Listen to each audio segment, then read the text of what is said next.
Hi there. This is Shana Edgecombe here.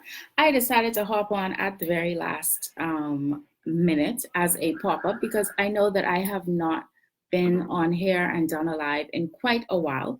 Of course, I go live every week with Tremaine Lightborn on our Biz Tea and Lime Facebook page as well as in the group. So go and check those out. But I wanted to pop up because I wanted to talk about something that a lot of people, I think, take for granted, right?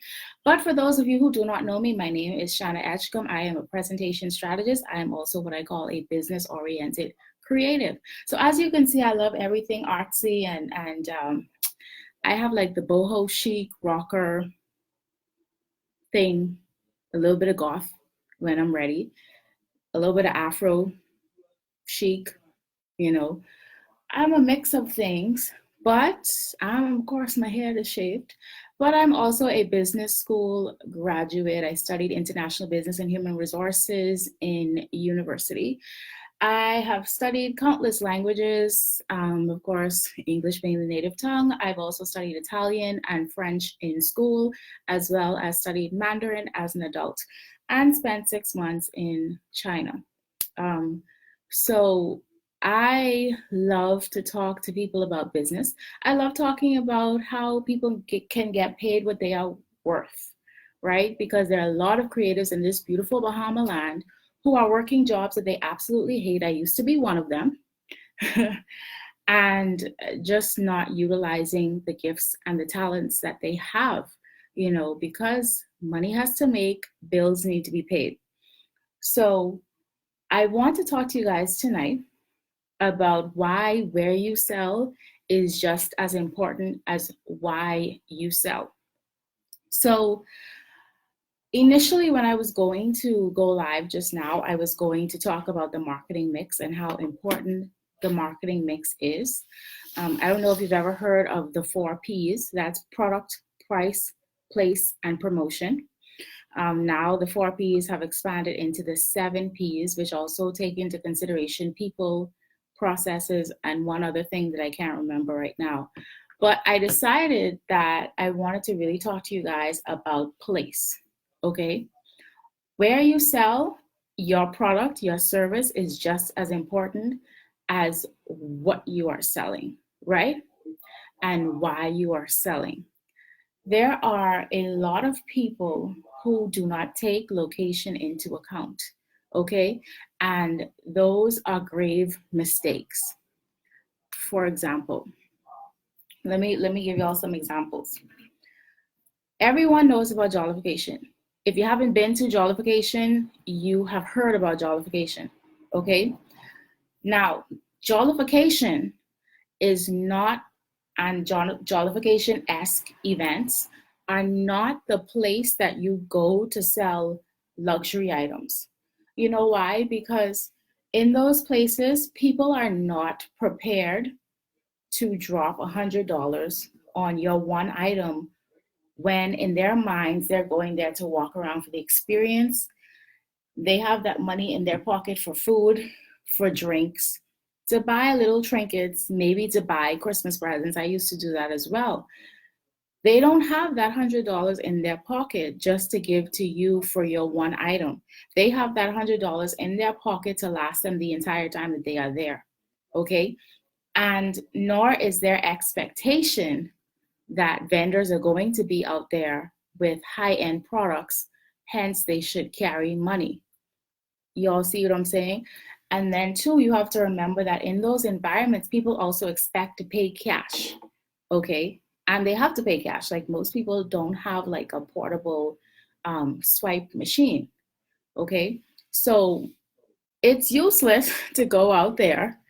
It's almost useless. I won't say it's completely useless to go out there and you're selling a high end product and you're expecting like your things to fly off of the shelf, unless, of course, you have built up a fan base and you have said to them that you are going to be there. They need to stop by your booth. Okay. Now your tribe, your people, your community, your supporters, your fans, your brand ambassadors, your free brand ambassadors, right? They expect to come out there and spend money, but generally speaking, that's not the case. okay? Also, if you're going to sell something, whether it's a product, for example, because products and services in some ways need to be treated differently. If you are going to sell a mid to high end product in a store, you need to be very careful about which store you're going to place your products in. Okay. So we're going to talk about where you should place your products if it's not your store. And if you are wanting to have your own physical location, where and what you need to be mindful of. Okay. So, first of all, you're selling something expensive. Okay. What type of store are you putting those items in? Is it a store that also sells other expensive things? Is it a store that if people walk in and look around and then they see your items and they're like, oh, that doesn't belong here. One of these things just doesn't belong here and it's your stuff. That's a problem. Okay. You don't put something high end, and y'all forgive me for saying this, but you don't put like high end things, more high end things in the ghetto, for example. Okay. Those stores that you see in certain areas that sell like the tights and like it's basically fast fashion, right? Like the Forever 21s and things like that, and that type of quality. It works for those locations, right? So if you are someone who is going to buy from those places, you don't necessarily care or mind that the clothes is being displayed outside on the roadside with cars passing and like the mannequins on the outside and the store may be cluttered and whatever else. You don't necessarily care. Like, you know what you're going there for and you have a goal in mind. You need an outfit or you're going there for this particular thing because you know they'll have it. It works for that demographic. Okay. And there's nothing wrong with that. However, you're not going to put something that's high end in certain locations because I can tell you now, for example, there are some people who live in certain parts of the island and they don't leave that area. They don't leave those areas. They can afford to drop money on whatever it is that you're selling, no matter how much you're selling it for. But if it's located in an area where they don't feel safe because of whatever preconceived notions that they have, they're not going to come to you. You'll have to go to them. They're not going to come to you, and you have to be aware of that. Wherever you place your products, it needs to match up with your brand position. Okay. So, for example, let's say that you sell jewelry and you sell like earthy jewelry like this what I'm wearing now is probably like some bark or wood or something, right? And you sell that type of jewelry. You're not necessarily going to have your jewelry placed somewhere where they predominantly sell like faux pearls and the costume jewelry that are more for like church and like you know those types of events, because there's no like, it doesn't make sense, unless the store itself sells a wide variety of different types of jewelry and they're known for that. Otherwise, it doesn't make sense for your very natural wooden type of jewelry to be placed right next to faux pearls and like the string of pearls and the pearl earrings and those are two very different demographics. Okay, so make sure that you are paying attention. Don't just think, oh well, I have a great opportunity to have my items in this person's store or in this location. It has to make sense for your brand. Your people have to be willing to go there. They have to be willing to drive in that neighborhood. They have to be willing to walk into that store. Okay, very important. Now, conversely, if you yourself are wanting to have your own location out of what you sell, you have to be mindful of certain things, right? Is it easy to find? You are up against something. You're up against something if you decide to open a store and it's not on a main road. If you decide to open a store and you want to keep late hours, but after a certain time, the location clears up. Okay. Like right now, I'm in Palmdale.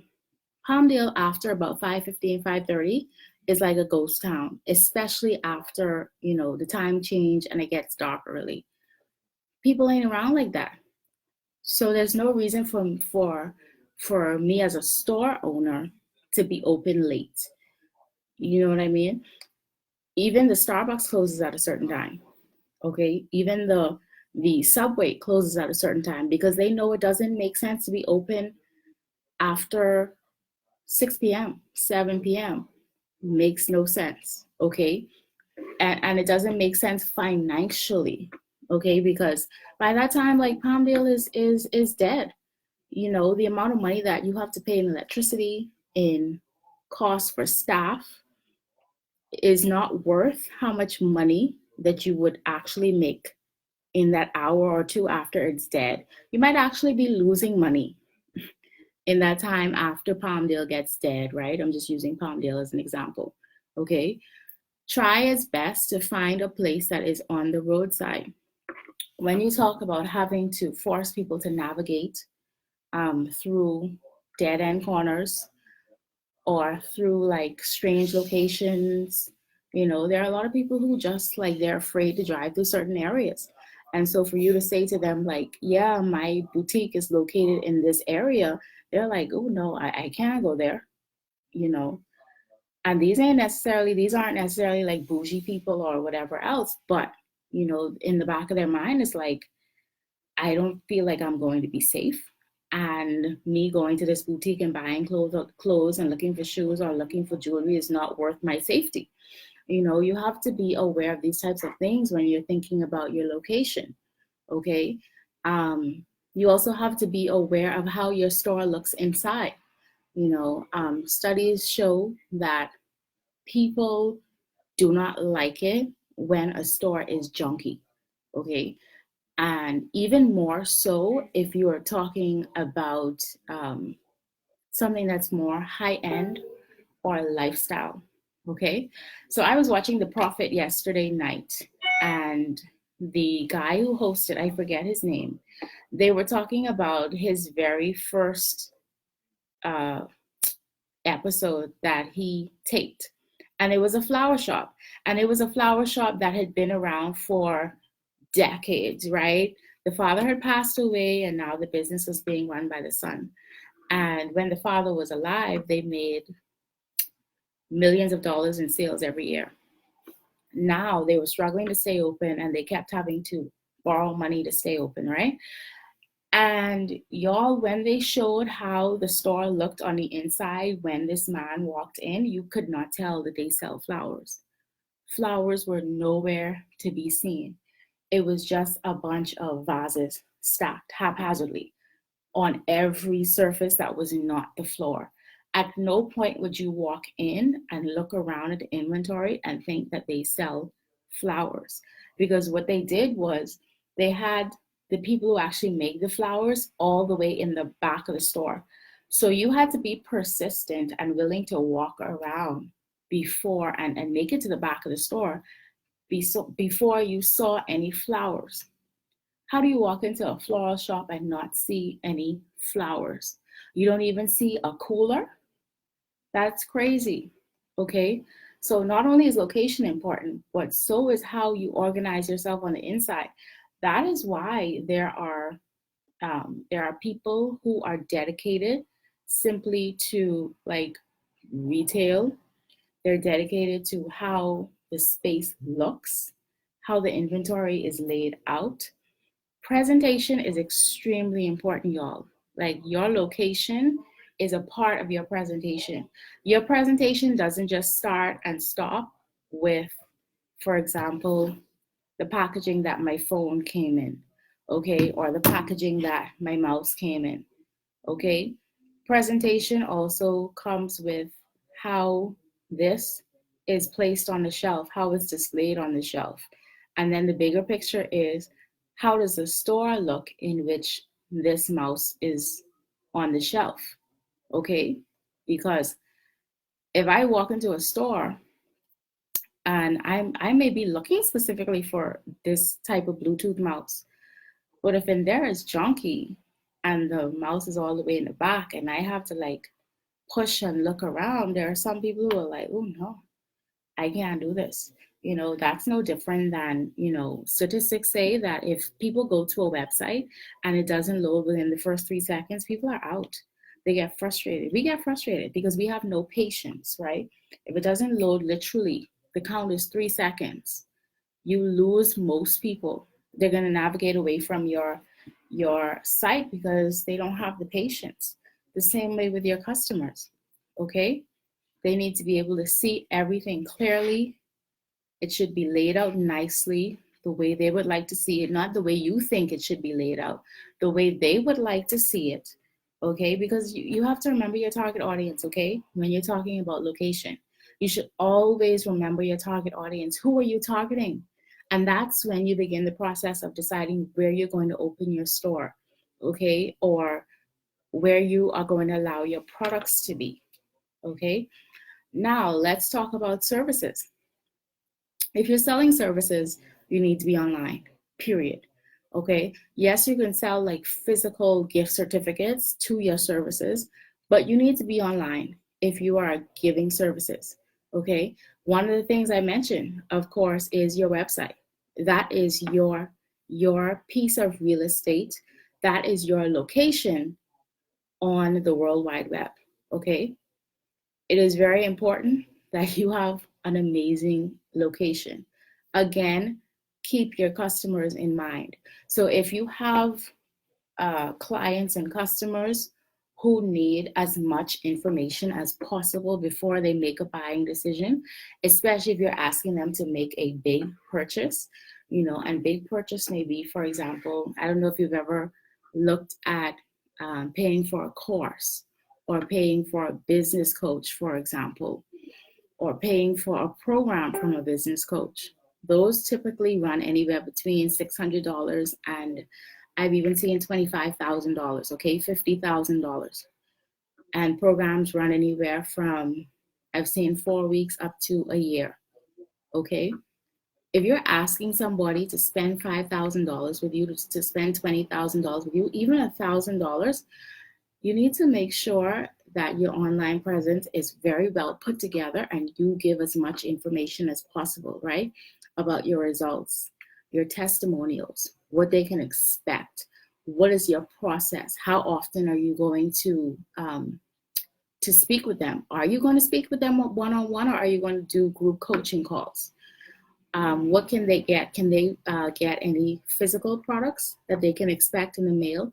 Are you going to be sending them any exclusive information via email or digitally? Are you going to give them access to a specific platform?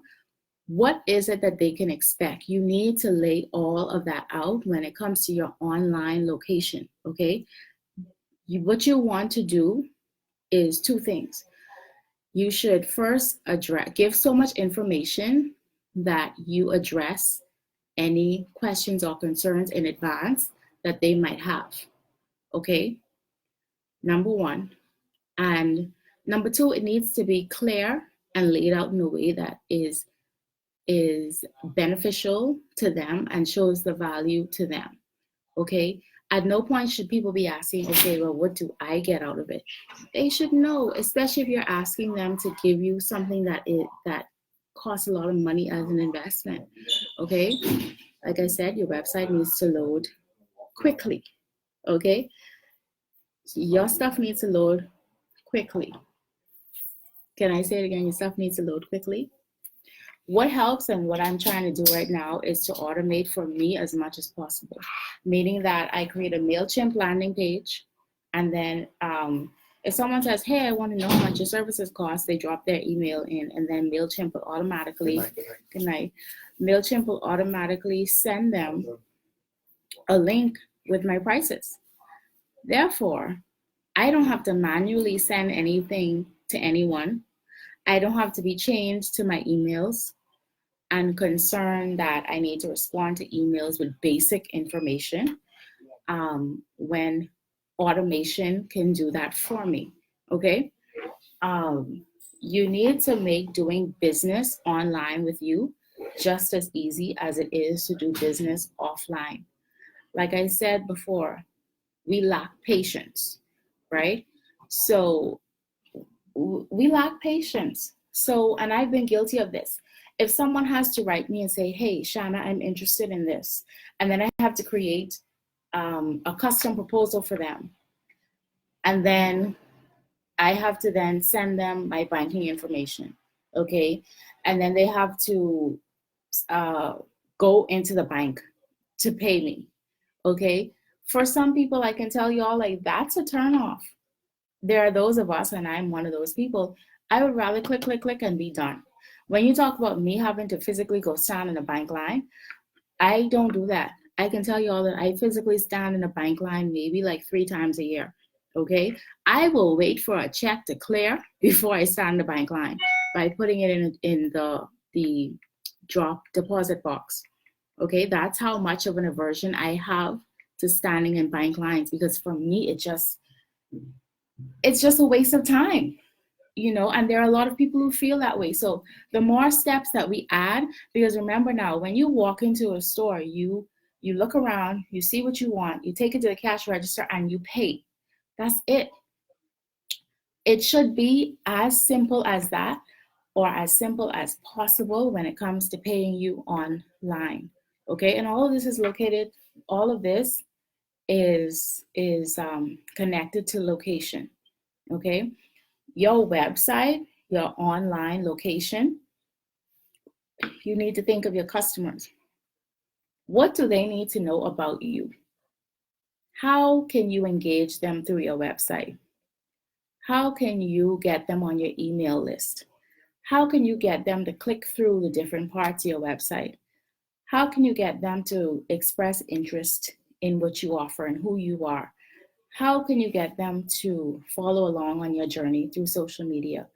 How can you get them to inquire about your services and then ultimately they pay you for your services? Those things are extremely important. But guess what? No one is going to click through a website that is ugly, that loads slowly, that's confusing, has very little information about what it is that you do, that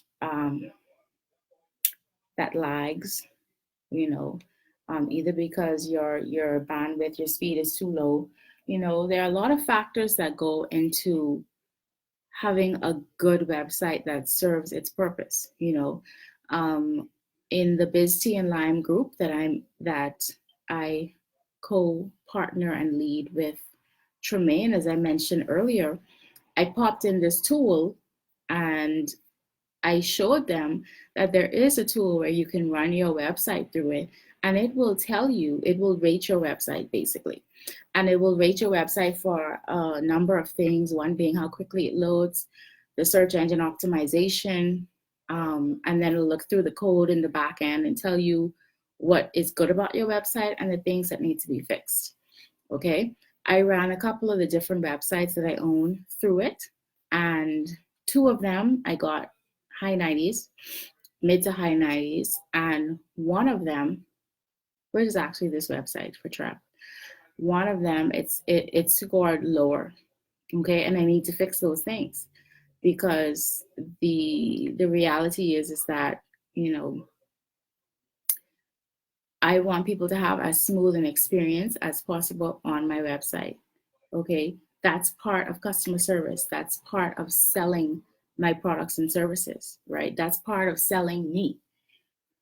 And people get an impression of you as a person, you as a business, based on your website. So, for example, they can tell if you can't be someone who says, yes, I am trendy and I'm an early adopter and I keep up with trends and I know what's going on when it comes to the digital world, and then someone goes and looks you up and on your website you're using like some old looking stuff. It doesn't connect. And in fact, it causes people to distrust you, because what you are saying out of your mouth, like through video and through social media, is not how you are showing up online through your website. Okay. So now there's like a cognitive dissonance and they wanted to trust you, but this information over here is staring them in the face and saying, I can't trust that what they say and what they do goes together. Um, Don't let your location undermine your brand. Know what lane your brand is in, and that comes with knowing where your business is positioned in the market. Okay? Do you sell affordable? Are you trying to sell affordable? Are you known as affordable? Do you mean to be affordable? I had someone say to me, and I was like, oh, this is not good. I had someone say to me that um, when they plan on getting married, because I'm also a wedding and special event planner and designer, they said they're definitely going to come and look for me and work for me because I seem to be able to do really well with keeping people on budget. Because I talk about budgeting a lot and numbers. And so they assume they made the link between me talking about budgeting and numbers and I must be all for having an affordable wedding, right?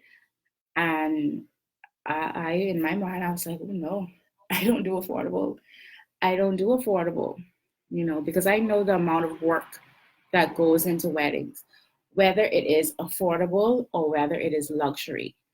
There's still a level of service that has to be provided. Even if I'm not being paid, I will still go above and beyond. And when I say I'm not being paid, there are times when most times I still go above and beyond. I'm not expecting a return, but I just know that I'm associated with it. So I need to make sure that it is done well and correctly. Okay.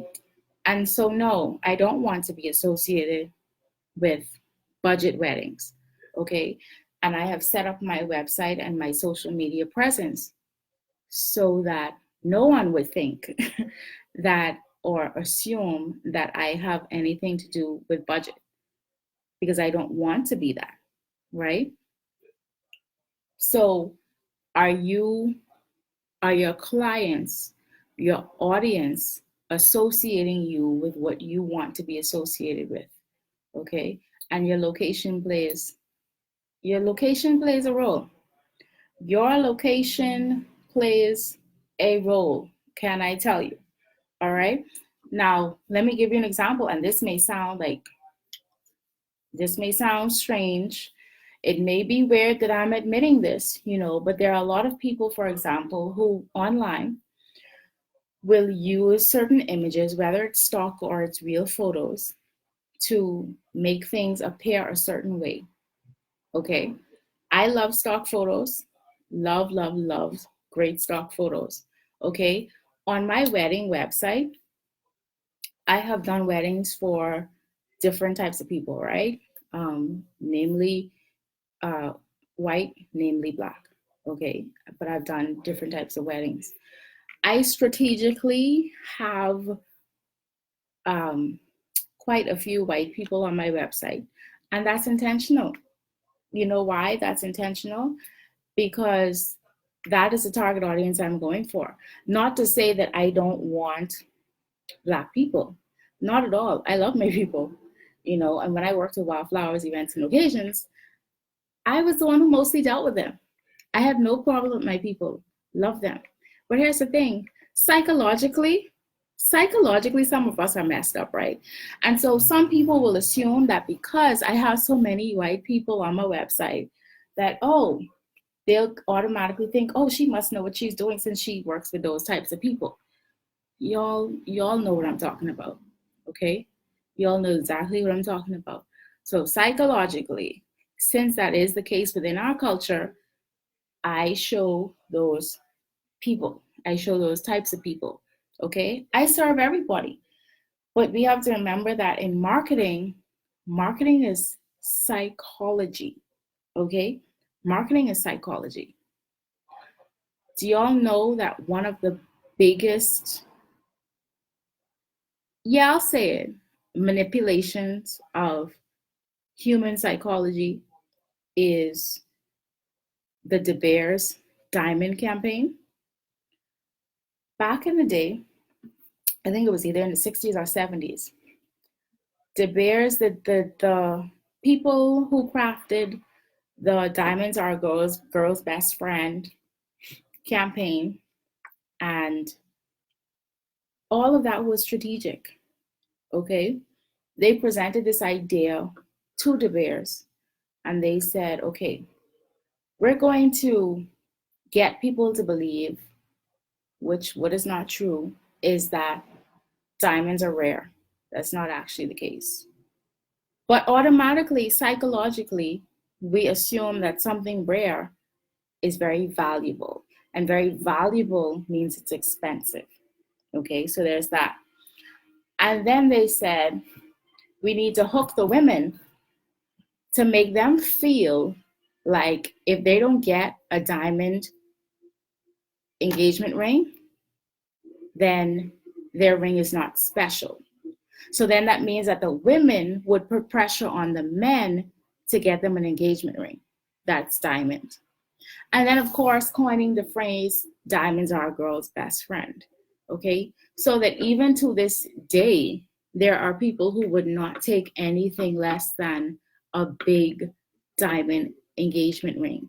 Even though it is becoming more commonly known that placing the diamond as rare and super valuable because it is hard to find is not really true. But we have been trained like that for so long, for decades, that there are some people who will go to their grave believing that diamonds are rare and diamonds are extremely valuable and they deserve nothing less than a diamond, or you should give nothing less than a diamond. Okay? That's psychological. And quite frankly, good marketing plays on the psychology and emotions of people. You have to learn how to do that. Your location is part of the psychology of getting people to buy from you. Okay? Your location communicates quite a bit about your brand. If it's affordable, if it's mid range, if it is high end, who goes there? Now, you all know, for example, that if a business is located in the West, let's say if it's a cafe, if it is a restaurant, if it is a clothing boutique, whatever it is, if it is located on the western end of the island, people automatically assume that it is expensive. That's psychology. Psychologically, we have also been taught and trained that anything out that way is expensive. Whether that's true or not, we just automatically make that assumption that because it's out there, it costs this X amount, and therefore they're trying to attract certain types of people. Okay? And for some of us, that will determine whether or not we go there. So I hope this made sense. If you guys have any questions, you could always drop them in the comments below. And I appreciate you watching. I will be hopping on more, of course, to talk to you about presentation, pricing, and processes. Those are my three things. Those are my three things. Those are what I am known to talk about. Those are the things that people come and talk to me about. I actually had someone call me earlier today and said, I had this offer and I want to run by you, and you tell me if how much I was going to tell them I want to charge is good, or if I should go up, or is it wrong. So y'all, those are my things: pricing, processes, and presentation. Until next time, I will talk to you guys later. This is Shana Etchcom. Have a good night.